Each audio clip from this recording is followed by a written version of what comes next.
The Geekorama podcast is brought to you by superherofiction.com, the one-stop shop for novels featuring the superpowered heroes we all love. Your hosts are Trish Heinrich, author of the Vigilante Superhero Universe. And I'm Jeremy Flagg, author of the Children of Notre Dame universe. Hey, how you doing? Doing pretty good. How about yourself? Good. There's no easy way to come into this and be like, hey, how's it going? No, I know, exactly. It's like you want it to be like we're in the middle of a conversation, but the conversations we're in the middle of are so business and technical, they're just kind of boring. I feel like it should almost be like a news desk where like we're shuffling some papers to get ready for our interviews. It should exactly be like that, yes. As I'm adjusting the collar on my jacket. On your jacket or your cape. Oh, even better. Oh, right. I'm looking for an adult-sized cape that's not BDSM-like. I can't find anything. And for those of you who were wondering how we were going to start this out. Get ready, folks. Get ready. Hold on to your butts. Okay, so with that segue, what have you been working on for the past week? Well, so for a couple of years now, I have wanted to run a 5K. And I used to run, like in my 20s, I would run, like not outside, not even for pleasure. I ran because I was an actress and I needed to stay in really good shape. And I ended up liking it, but I stopped when I had kids because, kids. And I wanted to pick it back up. And I had, for the past 2 or 3 years, I walk, and I have worked my way up to about 3 miles, 3 or 4 times a week. And I was getting really bored. I was like, I need another challenge. So I thought, okay, I'll start running. And I thought, I'll get some good running shoes. And I found a great app, which was Couch to 5K. Yep. It literally is meant to take couch potatoes to running a 5K. It breaks your running down into these really manageable bite-sized chunks. And I was really getting into it and getting a real positive charge out of it and just feeling great. And about 2 weeks into it, I was starting to have knee pain, but I didn't think much of it because it would hurt, but it would hurt at the end of the run and it would go away and it was fine. And I thought, this is kind of like muscle pain that you just have to work your way through. Apparently, that's not the way that knee pain works. There is something called runner's knee, and it is where the joint and I don't really know all the technical stuff about it, but basically it's for newer runners, it's your quad muscles aren't strong enough to stabilize your kneecaps. And I made the colossal mistake. My last time that I ran, I had really, really bad knee pain that I chose to run through. And then the next morning, I was in so much pain I could barely straighten my legs. So I was going to turn this into about how writers need to make sure they're taking care of their bodies, but you've just reinforced why I stay behind a desk. Yeah. Sorry, can't run today. My knees might hurt. My knee. Well, in my case, they would.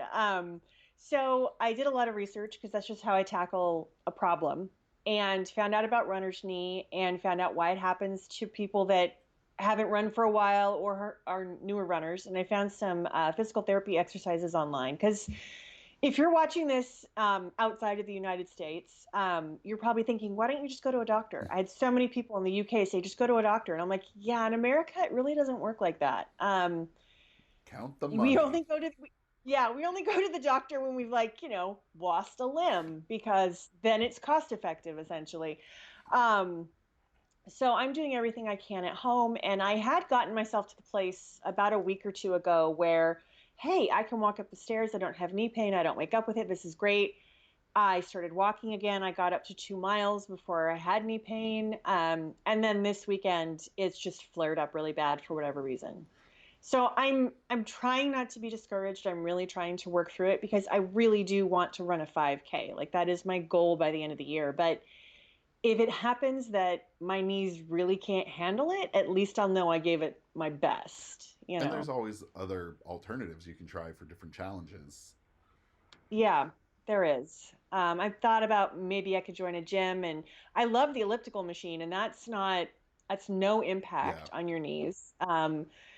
So yeah, I want to keep trying this and the physical therapy part of it, see where I'm at the end of the month. Um, so yeah, I'm just trying to figure all that out. This 43-year-old body, which is a good body, it's a healthy body, but I'm like, man, And knees are something else. and this is not a healthy body, so we're gonna play it safe. I really want to. I If I can get back up to 3 miles walking without knee pain, I think I'd be ready to run. So we'll see how long it takes me for that. Well, good luck with it. Thank you. Um, on What's going on with you? So on my end, it's actually been really not productive at the moment. Oh Um, no. More so than it has been in weeks. My goal this year was to have fewer non-writing days than I did last year, and 2 years ago it was 171 non-writing days. So when you Wow. think of why am I not producing more, well, obviously now I know. And Yeah. last year I dropped it to 79 non-writing days, and this year I made it through January with only two non-writing days. Um, and Congrats. then That's amazing. and then the flu happened, and Oh. then because I had the flu, I got backed up on college work, and today I've been awake since 8 a.m. and the only break I've taken is to do this podcast and get my oil changed. Oh, Remy. So it's not bad, and I can get right back on track because next week is my vacation from my day job. So Oh, good. there is a rebalancing moment about to happen. So I Hmm. think I can catch back up and not feel behind the curve. And I think maybe if I actually budget my time a little bit, I can get ahead of the curve. So in Good. the meantime, I've been working on a pitch proposal for a nonfiction book, which has been a very long time since I've done this. Um, That's awesome. my background is in graphic design and web design, and so I'm pitching a web design book for authors. Um, Hmm. so it's in its super early stages. Like I've so far written down opening chapter, forward,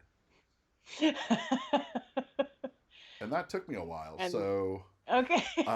hopefully next week I'll at least have the table of contents out in the rough pitch, and then it'll go to the people I'm pitching it with. And if it gets approved, then I have a nonfiction project in the works, and it's not on a timeline right now, so it's a work on it when you're working on it.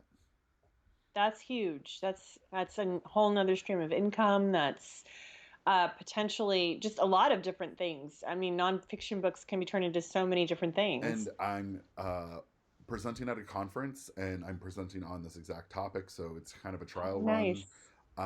I don't expect to be the expert in it, and I don't want to turn it into a huge thing, but it is another revenue stream, and the more Mm-hmm. revenue coming from that allows me to support myself doing my fiction work. So, um, and it also is considered a published article for my resume for collegiate stuff. So it serves many, many That's purposes. Yeah. Which if you can make something do quadruple duty, that's College huge. taught me if you can write one paper for four classes, do it. Do it exactly. Okay, so what do we have happening in pop culture history this month? So some very interesting things.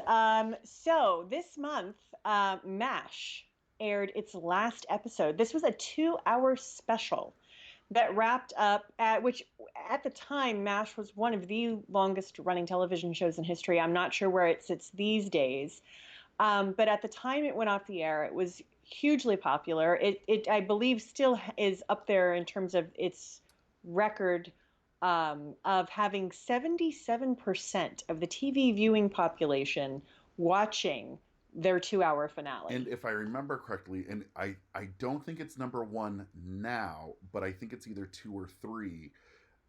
But you have to also think the proportion of the grand TV viewing population. Mm-hmm. But that's massive, and it was about war. I mean, granted, it was a Mm-hmm. comedy, but it wasn't always light subject matter. No, and in fact, Alan Alda, he didn't start off as an executive producer of the show, but he did when he did take over. it did take on this deep social commentary about war and how we treat other people and how we other people. Because he's very much a pacifist, and he's very much, he believes in peace as the way that we should live our lives. That's just him as a person. That's what he believes. And so he brought that to the character of Hawkeye, which was great because Hawkeye, I mean, really starts off, he's so lecherous, and really, if you watch some of those early episodes of MASH, it's really inappropriate and crosses some really bad lines. But then the show, as it went on and as it evolved, it became something really incredible and quite special. I grew up watching MASH in syndication. And quick extra tidbit, Jane Espenson, who's best known for being one of the writers on Buffy the Vampire Slayer, said that she used to watch MASH and repeat the names of the female writers on that show and tell herself, if they can do it, so can I. And she watched it as a little girl, and she memorized those names Nice tidbit. as kind of, yeah, as her way of saying, no, I can do it. If they can do it, I can do it, kind of a thing. So there's that too. So other wonderful things that happened in pop culture history this month. Laura Kinney, aka X23, snicked onto the scene in 2004 for the first time. So I have to admit, I only just recently read the original, I believe it was a 4 or 5 issue introduction of X23. Really? And it was I greatly dislike what they did with her character after it. Wow, why? I'm curious. I haven't read any of her comics. So originally she was an orphan, and she was very antisocial and very aggressive. And later on, they basically give her a home, give her they kind of mainstreamed her. She basically is a young Wolverine, and in the first series, there's another group of orphans that are almost kind of inviting her in to be one of them, and she basically is she killed her mother and says, oh wow, I'm nothing more than a liability, and she has this real deep psychosis that not only was discussed, but it was really visually represented on the page. And then in her first ongoing series, this manifestation of her self-doubt is actually a character. And interesting. and so it delves a lot more into her psychosis, where later on when she joins the X-Men, she just becomes Wolverine. She's an amazing killing machine. She's a little antisocial, and I'm sure she probably smokes cigars in her bedroom. It was a wasted opportunity. That's disappointing. But yeah, go back and read the first ones, because they will make you fall in love with her. Okay, I will definitely do that. I loved her in the movie Logan. Yes, absolutely. I thought she was, the way that they did that in the movie.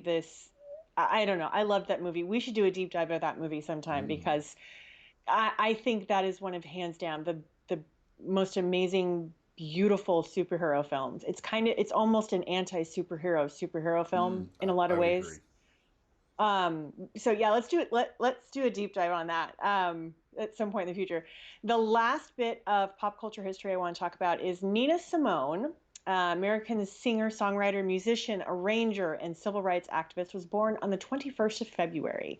Her music spanned a broad range of musical styles, including classical, jazz, blues, folk, R&B, gospel, and pop. So she's just an amazing woman, amazing feminist, amazing Black activist. She was an incredible person. So I have in one of my daytime classes, we listen to music when the students are doing their work, and one of the students has decided he does not like whatever I play, and so will overpower my music with his own. And what I realized is I have a 14-year-old in my class listening to Nina Simone, and nice. I decided this kid has far better taste than me, and now it's all like this smooth, silky, modern jazz, and it's just beautiful. So everyone needs some Nina Simone in their life. I would agree with that. Absolutely. All right. Ready Hmm. for some geek out? I am so ready for some geeking out right Okay, now. you want to go first? Okay, Sure. go for it. So, um, as I said in the last episode, I absolutely love pop culture and history and books and articles that examine that and break it down. I told my husband, I said, if I have the chance to go to college as a much older person, I would probably get a degree in feminist studies with an emphasis on pop culture because that is my jam. So I search out books like that, and there's one that I love, and I'm reading it again for the second time. So I read it about a year and a half ago. It's called Super Black by Adel.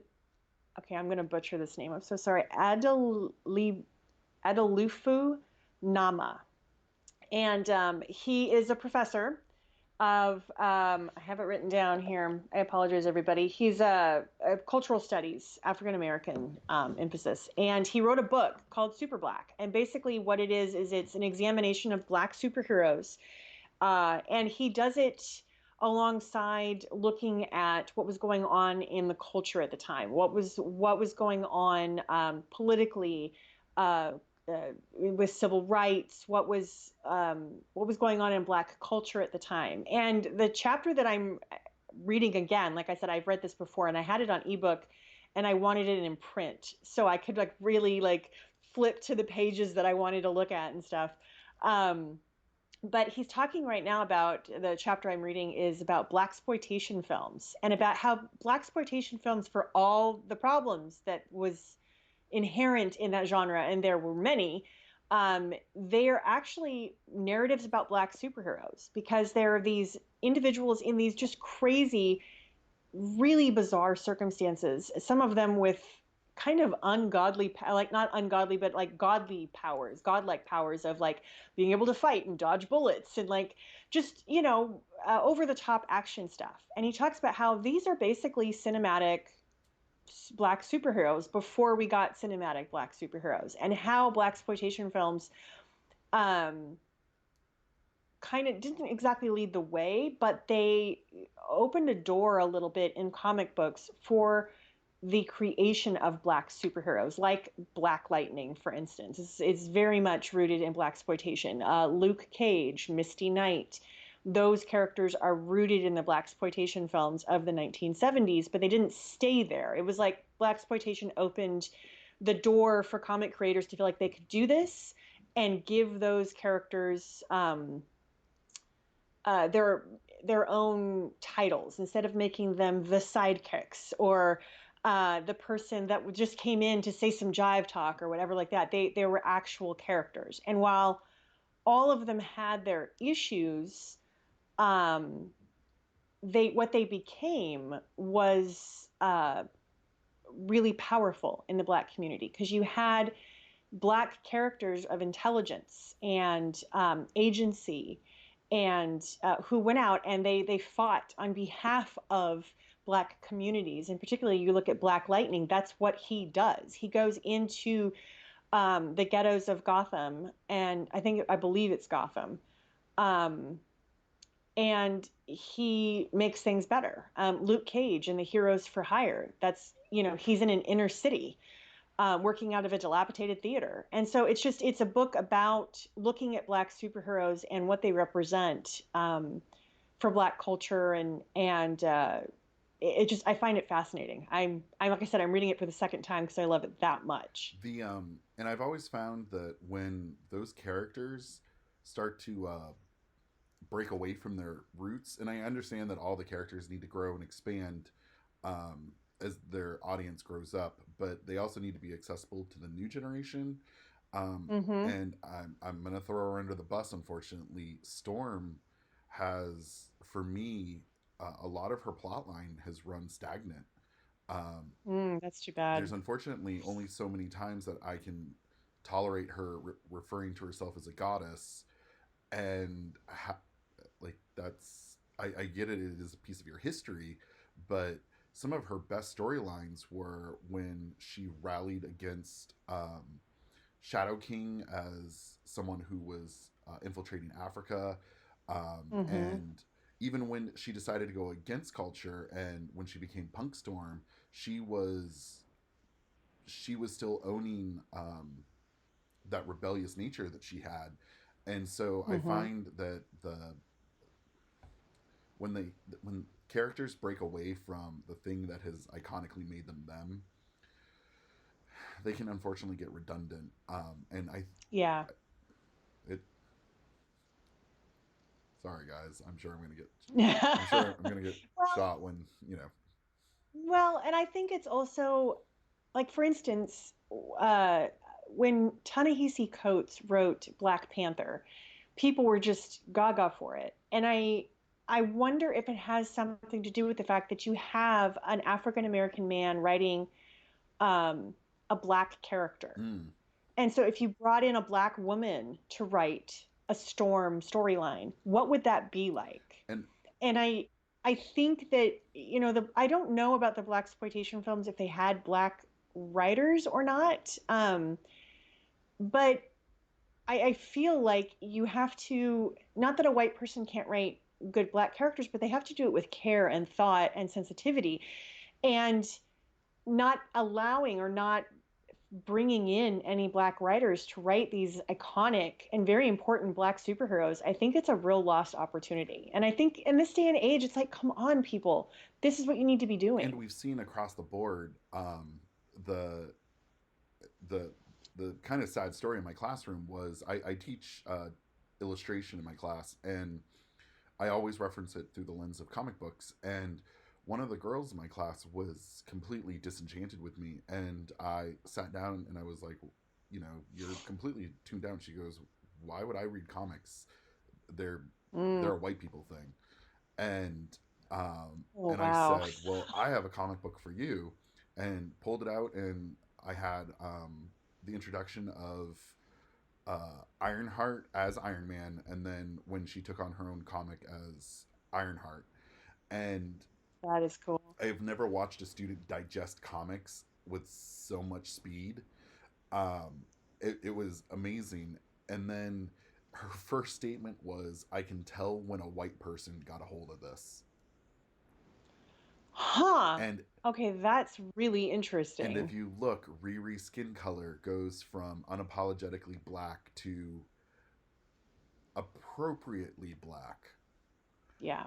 Her hair becomes more managed. Her all the things that you know these little black girls were looking up to got sterilized. So Mm-hmm.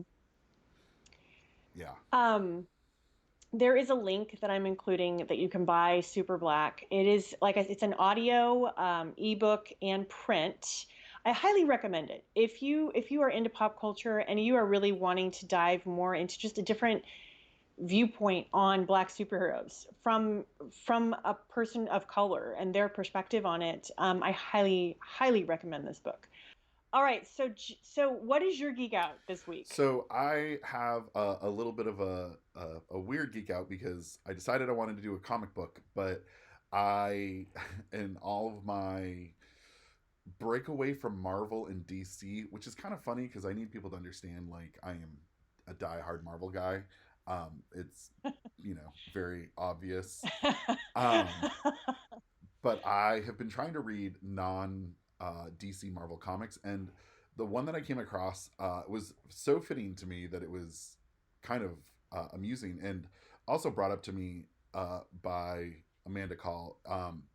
It's called Saltire, and it's by Mm. Diamond Steel Comics, and it is a hero born from Scottish origins. So it is Scotland's Oh, wow. uh, version of a superhero.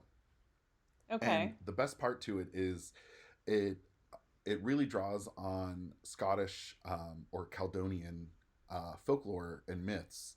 And so the initial start of this comic is the clans have gotten together and they know something bad is coming, and so they sacrifice one person from each of their clans, and the blood comes together and unifies and creates this super being, Saltire, who Oh, will wow. later be able to be summoned in a time of need. And so um, it follows a lot of uh, some of the opposition that he faces is based in mythology, and it's also based on you know, Britain and their invasion, and Mm. so I feel it's even more current at the moment, because the Scottish Mm-hmm. people aren't entirely pleased with uh, Britain.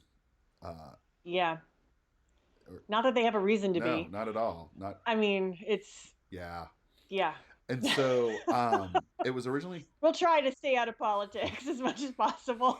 mm, other people's politics is fine. Okay.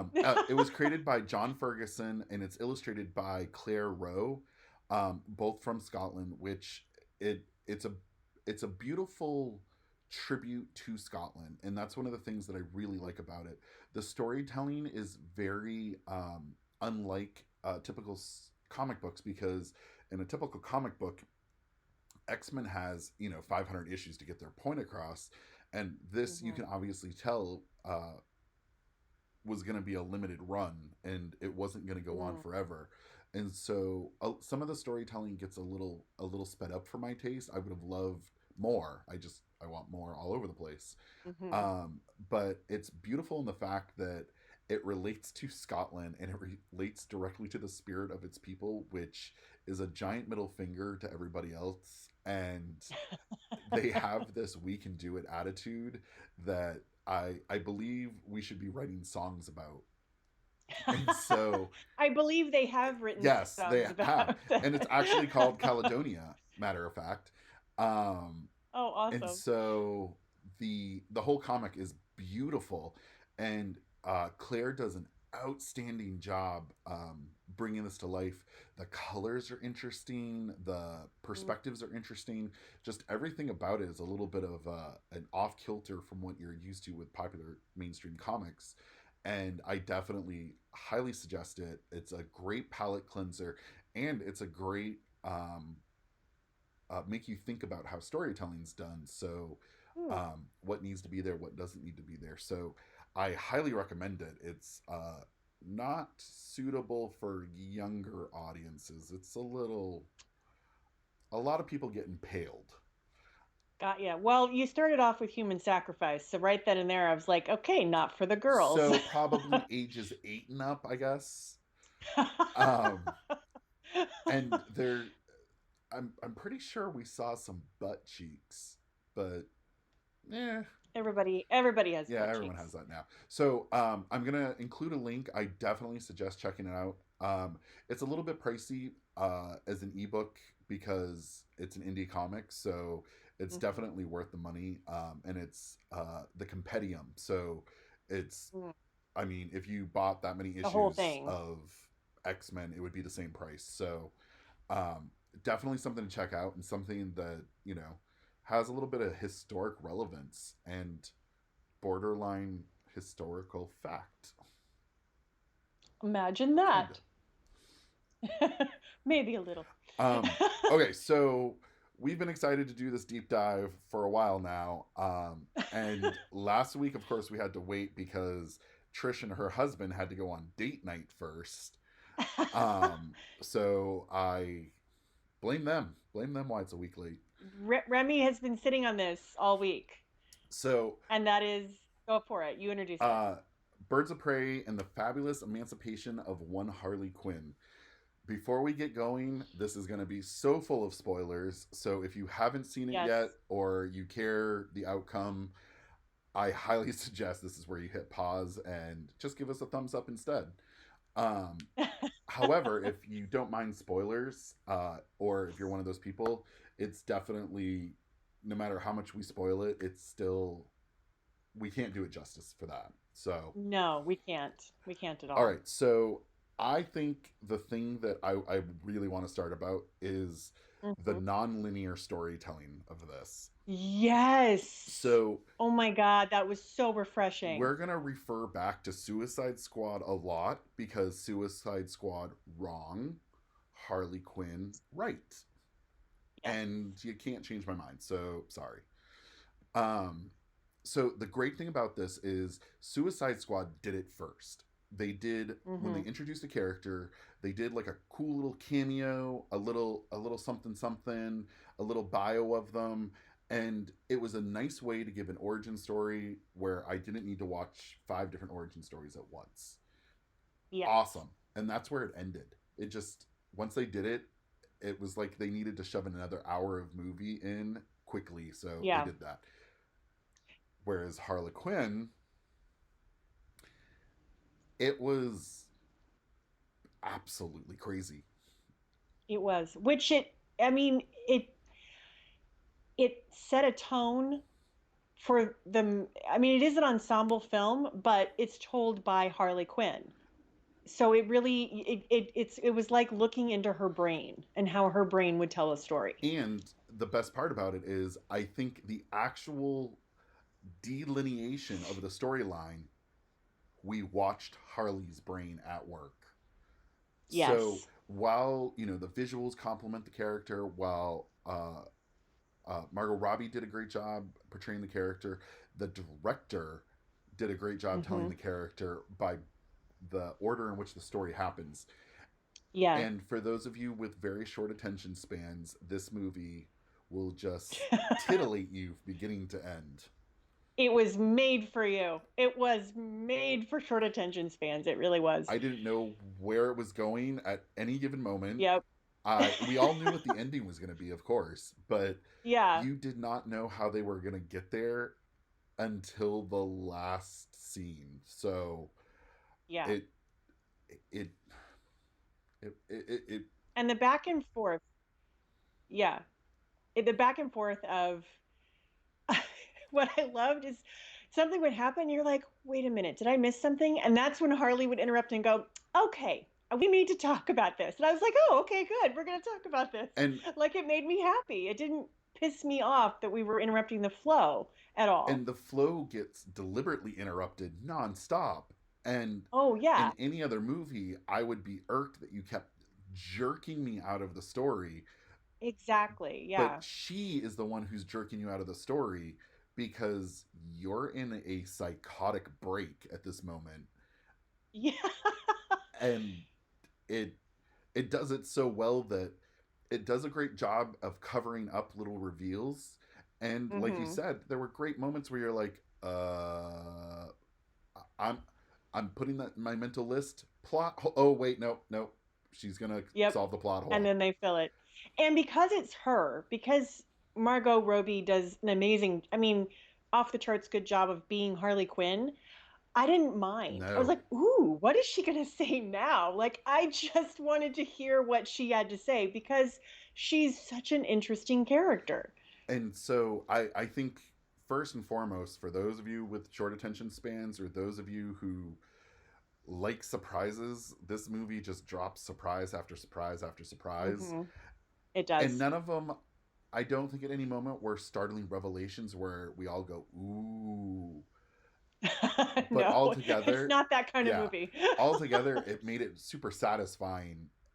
Yeah. And it's kind of like a roller coaster where you just don't see the turns coming.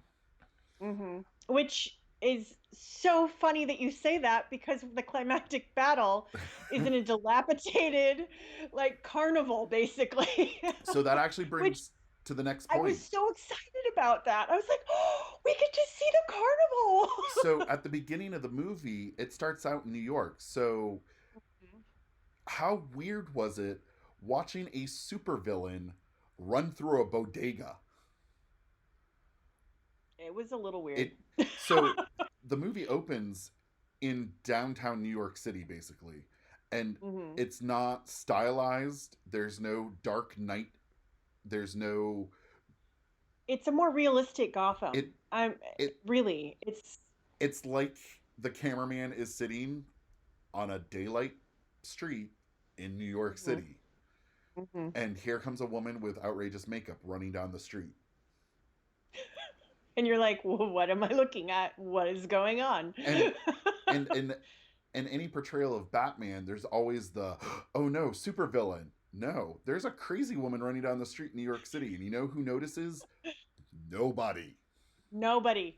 It's like an everyday occurrence. It's like, oh, look, there's another one. Basically. I mean, that's just, yeah, And it was and for perfect. me, I thought this movie is got this. The tone for this is weird, and it's a juxtaposition I'm not liking. but it evolved into It did. a Harlequin final blowout battle, which is in this dilapidated carnival, which Yeah. couldn't have been a perfect summary of Harley Quinn if I came up with it. So I there's so much about this movie I want to talk about, and you did the perfect segue into that final battle. Um, I love the way they use the environment. It's basically, it's called the booby trap, is what the building is called in the dilapidated carnival, but it's basically like a fun house. But it is totally wild. There's a lot of action sequences where they do a lot of jump cuts and they do tricks that make it seem very erratic and all over the place. And I find those fight scenes very hard to follow. mm-hmm. This was not that kind of fight scene at all. It was really crazy. It was a crazy fight scene, but I was not lost in the least I at all. there's a moment when the five women come together, and there's an opening to that fight scene that I didn't like because of the jump cuts, and I thought it's I don't like when the camera gets so close that we can't see a bigger picture. Mm. Partly, it for me it kind of gives away the fact that the actors can't pull their own stunts, and you're controlling the environment too much. And so I got a little bit irked if this was going to be the big final battle that it's going to get a little bit ruined. And then it stops that. And the Yeah. camera pulls away, and there's a scene on a rotating platform Ah, yeah, I know. with With roller Harley Quinn skates. in roller skates. I know. I was like, and I love Black Canary's line. When did she have time for a shoe change? Because I thought that like half a second before she said it. I was like, what? Now she's in roller And the skates? best part is, But it in fit. any other movie, there would have been a clothing montage. Like we would have saw them get Yeah. all armed up and put on their official costumes, and basically Avengers when they get into any Yeah. costume. Yeah. Every Iron Man, we have to watch each piece of armor go on. I know. And they skipped it, and you were like, They did. when did she? Oh, someone addressed that plot hole Yep. solved. Well, and if you look at it, so they're in an upper room and they're trapped. And Harley opens up a trap door and she's like down there. And it's a twisty slide, which oh my God, I love so much. And you could see she has something over her shoulder. And I'm like, are those shoes? What does she have over her shoulder? And they wear the roller skates. So it's not like it's out of the blue. Where the hell did the roller skates come from? No, it's set up. And the only other costume piece they set up, so they're looking through this trunk trying to get weapons and stuff. And Harley pulls out a red bustier and hands it to Renee Montoya, who is the cop, played brilliantly. Everybody was played brilliantly, but Rosie Perez. And I cannot tell you, quick segue, how much I loved seeing an over 40 woman Mm, kick a bunch of ass all over the and be place. all over the place. So anyway, Harley hands Renee Montoya the bustier and she's like, "Are you serious?" Like she's like, "I'm not putting this on." And then it ends up she did put it on and it's bulletproof, which I almost lost my shit. I was so over the top thrilled with that. And the fact that it was so over the top is what made it so perfect. And Yep. it all of these little moments complemented Harlequin's and Joker for that matter, that sheer level of ridiculous, but it Yep. was all very grounded in reality. And so it did a really good job, I think, of paying fan service without Hmm. compromising.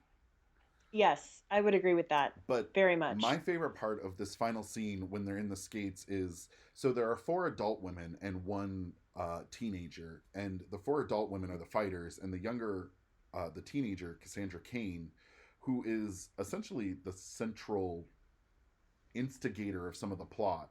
Um, Yeah, she is the thread that ties everybody together. and weirdly enough, she's the most useless in a fight. She serves a lot of Yes. purposes and she pulls her weight, but in this one instance, she's useless. And so she becomes a movie prop. And Hmm. everything that they do, she's in the way. And so they they use her to spin around or use her to bump into someone or to spin around to Yeah. do a kick. And it was so well choreographed that it might as well have been a dance, because Yes. Cassandra Cain, in this complete and utter what the hell is happening around me while all these women are trying to save me, was just priceless. Yes. And it came together beautifully. And it was there's a moment. So we have just a quick rundown of the characters, and we not only have Harley Quinn, we have Cassandra Cain, like you said, and in the comics, Cassandra Cain is one of the women that has played Batgirl, or has been Batgirl in the comic books. She does not become Batgirl in this movie. We have Helena Bertinelli, who is Huntress. We have Dinah Lance as Black Canary, and Renee Montoya as a detective. And Helena Bertinelli's character has a very traumatic backstory. Her entire family was gunned down in front of her. She's the lone survivor. She was raised by assassins in Italy.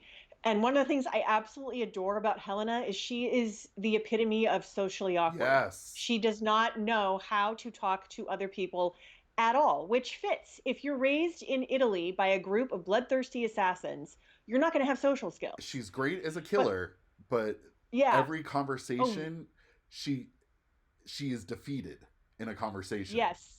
Yes, that's a great way to put it. But the one thing that she does know very well and was able to do, it was just this pitch perfect moment. Cassandra is terrified in this fight because she's the one they're all there for, and they're going to kill her. And or the Black Mask wants her so he can kill her. He can get this diamond out of her that she swallowed. And so Helena takes her to the side, and right before Helena's brother died, he gave her this little purple car, and she has held on to it. It is her symbol of remembering her family and that she was loved. I mean, it's super important, right? And she never really talks about it except for this one time with Cassandra. So she takes Cassandra to the side and she gives her the car, and she says, "Here, this always made me feel better. You know, stay here, stay hidden. You don't need to, you don't need to see this. It's okay. It's okay you're afraid." And it was, for all of her social awkwardness, she understood what a kid in this situation needed because of her past.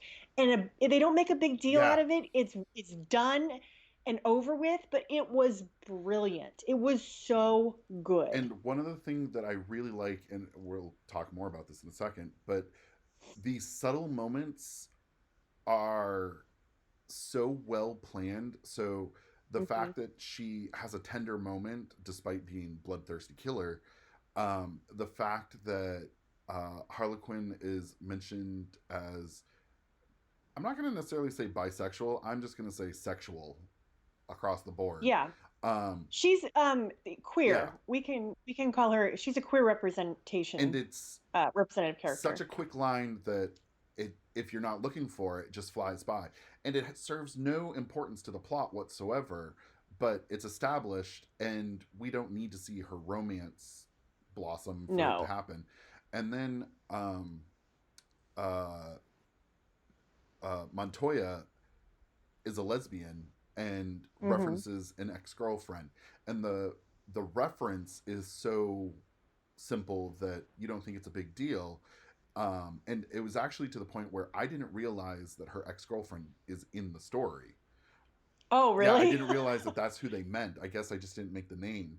um, I was too captivated that she's on a sitcom called American Mom, where she basically plays the same character, who I love.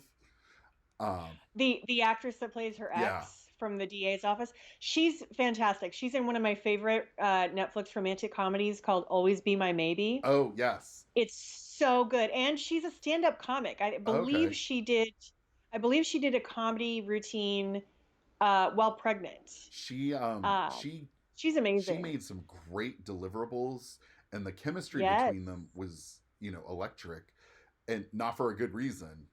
And No, there's some shit there. yeah. Like, and they play it. But they don't do it over the top. No. It's funny because the interpersonal moments are, they're just there. They're natural. It's not like they're downplayed or they're not done well. It's just they're done realistically in a movie that is so over the top. And really a good balancing act, because the elements that are over the top need to be, they should be, but these personal moments need to be those, that quieter balance, and it has a great job of that in the And we film. can see the other side of this coin is in Batgirl, where Batgirl is played by a lesbian, or is a lesbian.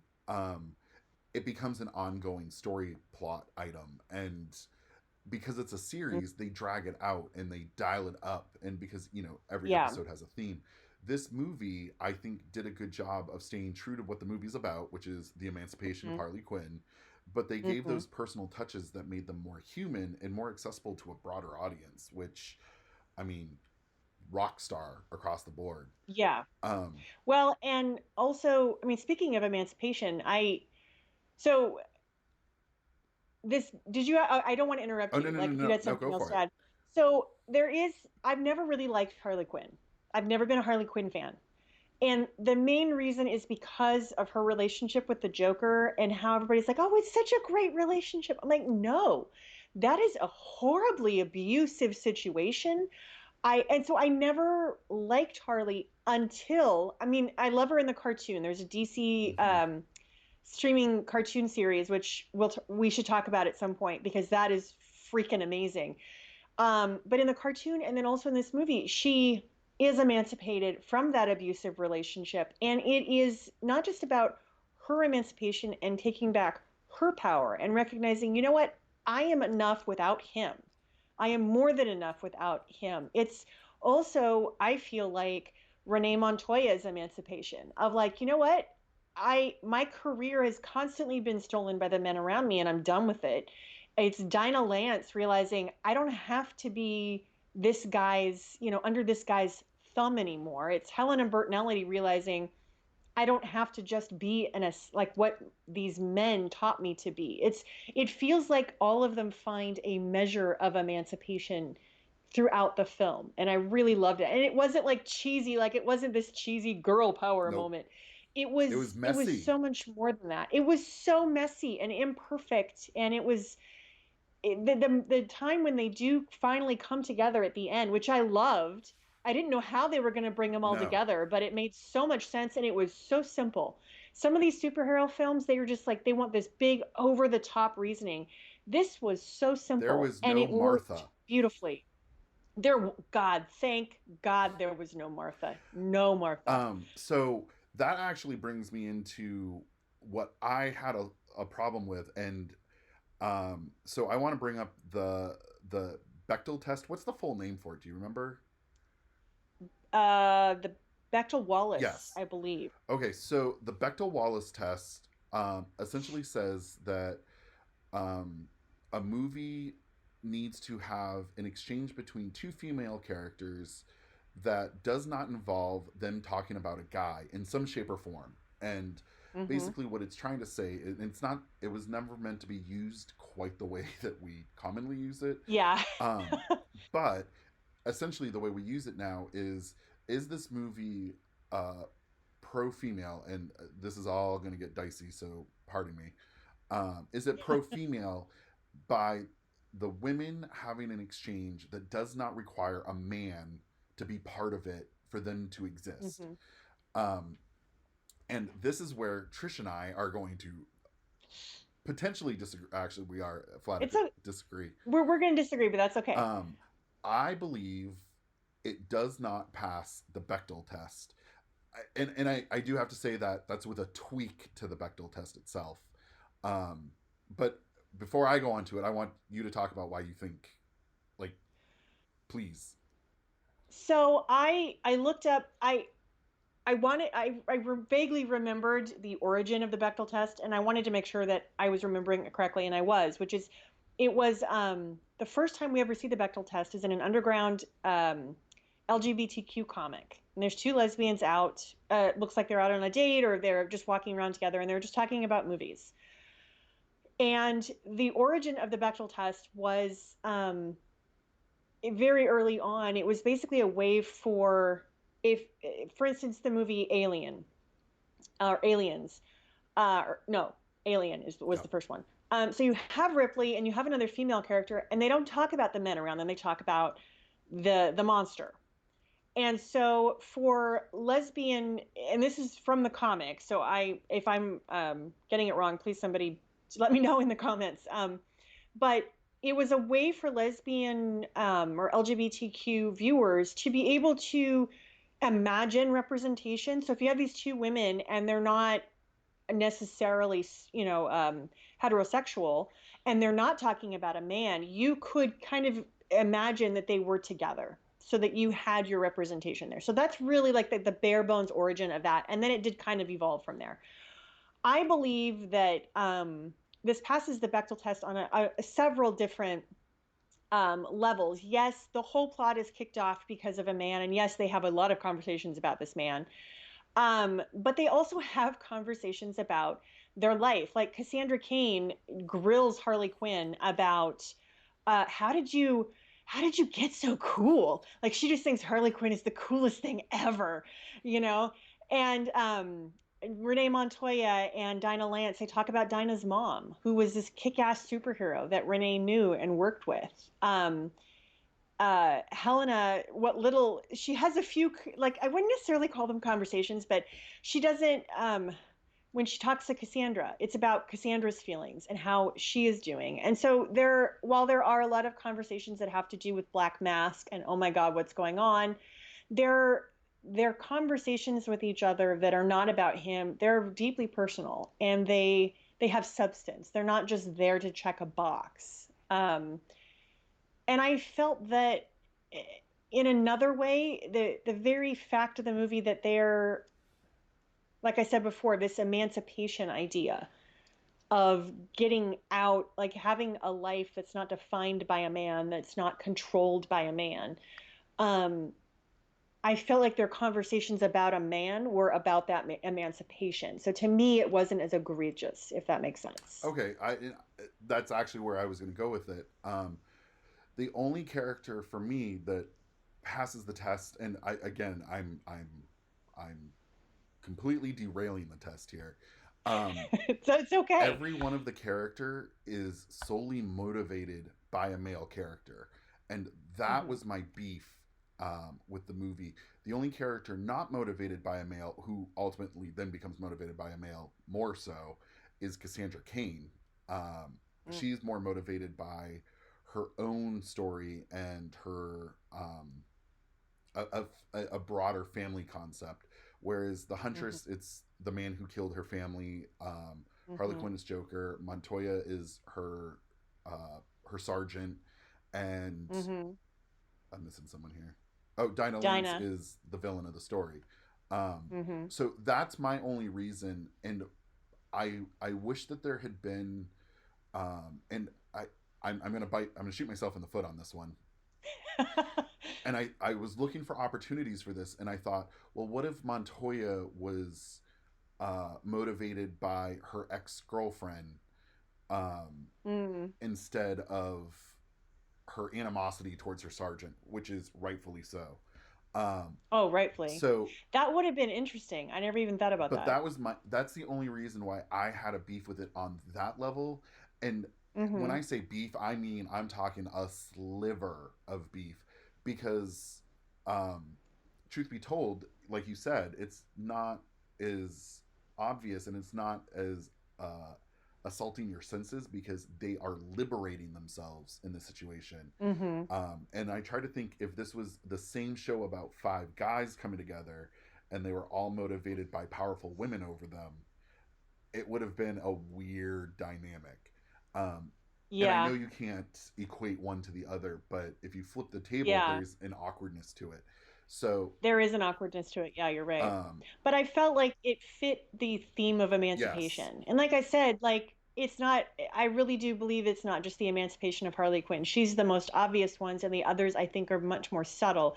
But I think the theme of emancipation was so well developed and carried through with all the characters. I do. And I do want to bring up the fact that this is a historic film, that it's the first superhero movie written and directed solely by women. And it is also the first R-rated superhero movie since Tank Girl. Oh, that's... And we should not we should not use Tank Girl as a comparison when we're talking about No, in pro. terms of yeah, well, in terms of like women, Deadpool was rated R too. Yeah, Like I don't want people to be like, no, there was Deadpool. Yeah, there was Deadpool, but I'm talking female centric superhero film in the modern and era that's rated R. was Tank Girl really female centric? Other than You know what? I have never seen it, but I do know that it's a cult classic, and the fans that love it really love it. So tread carefully.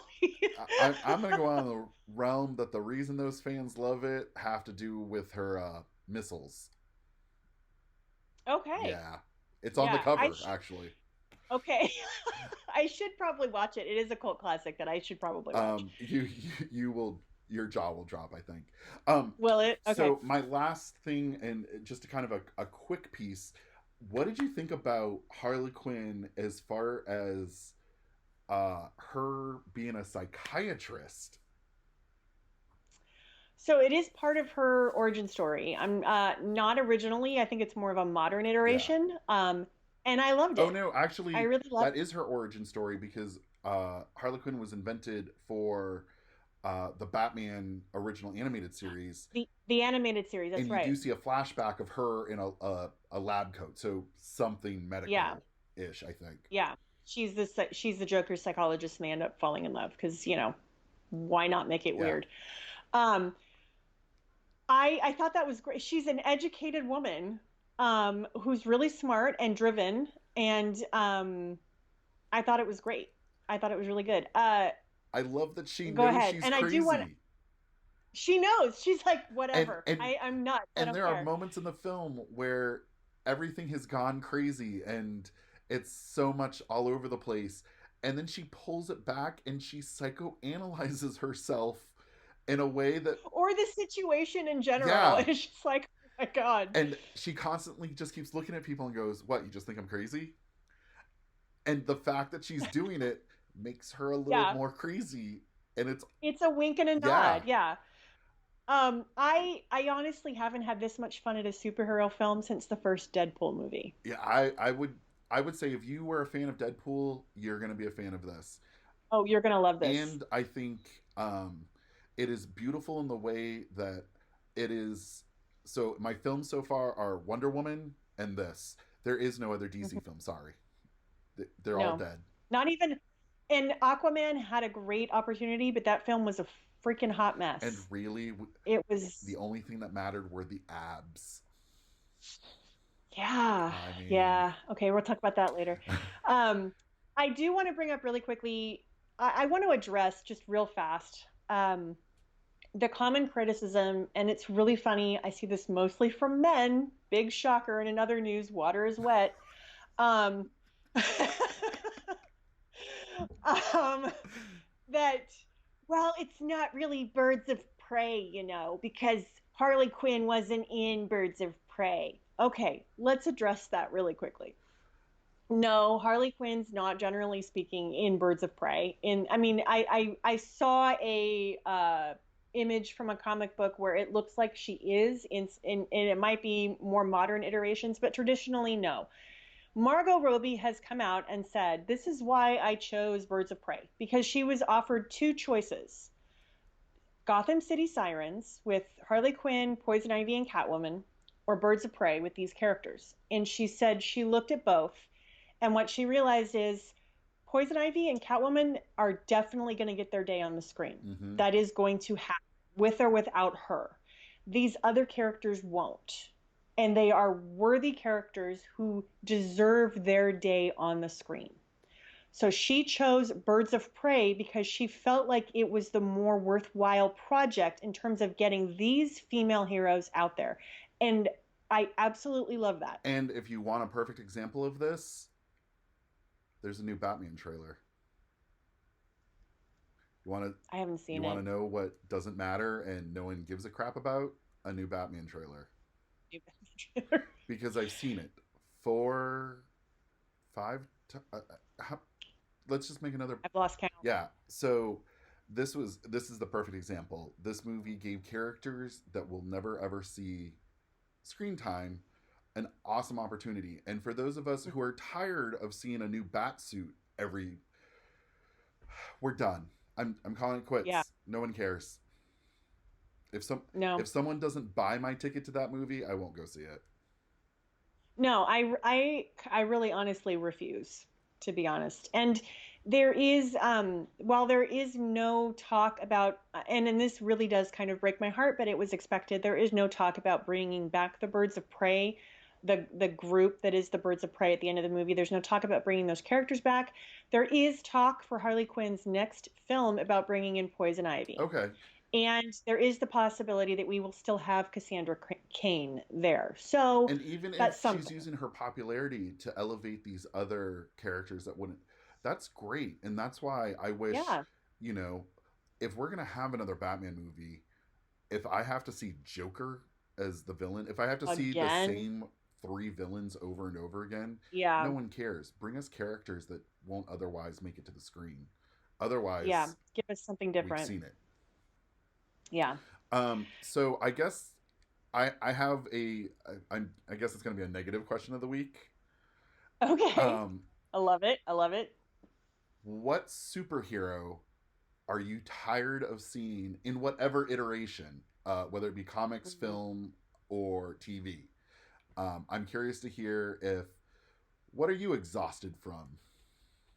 And who would you rather see? Yes, give us one that you want. Yeah.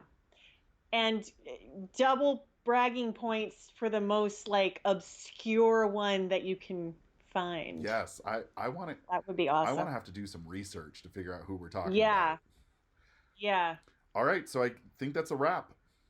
That is a wrap. And if you have seen the movie, this is one thing I would love. If you've seen the movie, let me know what your favorite like moment The was in the the movie. baseball bat. Let us know. The What? baseball bat. The roller skate stunt with the Oh, motorcycle. Oh my god, dude! there's a lot of moments to love. There's so many. I can't wait to buy this movie. All right. Okay. Thank you very much for joining us, and we'll see you again next week. Bye, everybody. To stay up to date with the Geekorama podcast, you can watch our videos on YouTube or subscribe to us on Apple Podcasts. And if you enjoyed the show, leave us a review or hit the thumbs up button. New episodes are released on Thursdays for podcast listeners and YouTube fans.